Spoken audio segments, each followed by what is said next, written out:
El adulto en un promedio se enferma más o menos 5 veces al año y el niño casi siempre 8 veces al año. O sea, serían 3 gripes más. Pero vamos a ver cómo se maneja una familia promedio en estos días de bajas temperaturas y en los cuales también abundan las enfermedades respiratorias.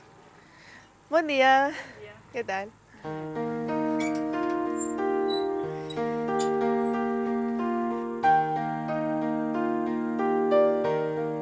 Liliana vive en Capiatá, con su esposo, su madre y su hija de 13 años y la pequeña Samira.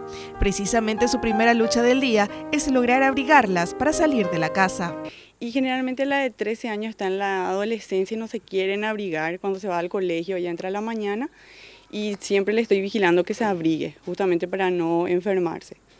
Y ella también siempre la abrigo porque quiere salir afuera a jugar. No obstante, la profesional recomienda que el abrigo no sea excesivo, al punto de hacer que los niños suden. Acordarse que ellos están saltiteando, quemando energía y quizá abrigarles de más es peor.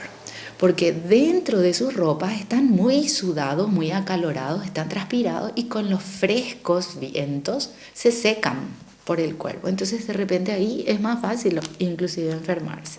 Si bien la atención y medicamentos son gratuitos en la mayoría de los centros de salud públicos, llegar hasta ellos no siempre es fácil, lo que propicia la automedicación. En el caso de esta familia deben viajar kilómetros para recibir asistencia, pero aseguran que el sacrificio evita males mayores. ¿Y de acá de tu casa cuánto tenés que caminar para llegar hasta la parada? Y 4 cuadras más o menos. Tengo que caminar para esperar el ómnibus.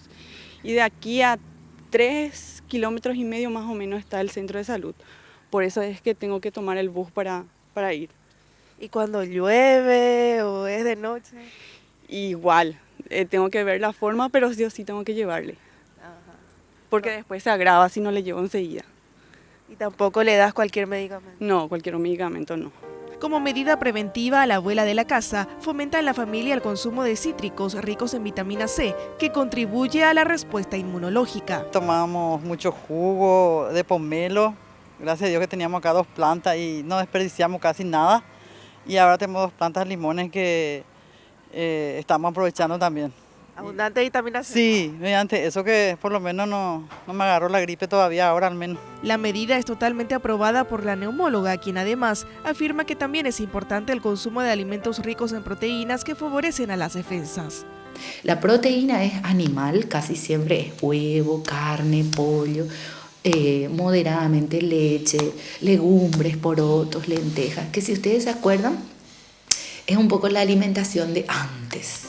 Otro factor que juega a favor de las enfermedades es la negativa de los niños y niñas a tomar sus medicamentos en tiempo y forma, pero don Ismael tiene algunos trucos para lograrlo con sus hijas. Amenaza de apretarle la nariz si es que no si es que no toma, o aviancito, primero que el papá tiene que tomar, y si no es rico, normalmente el papá también tiene que decir que es rico y le jode con alguna golosina o algo.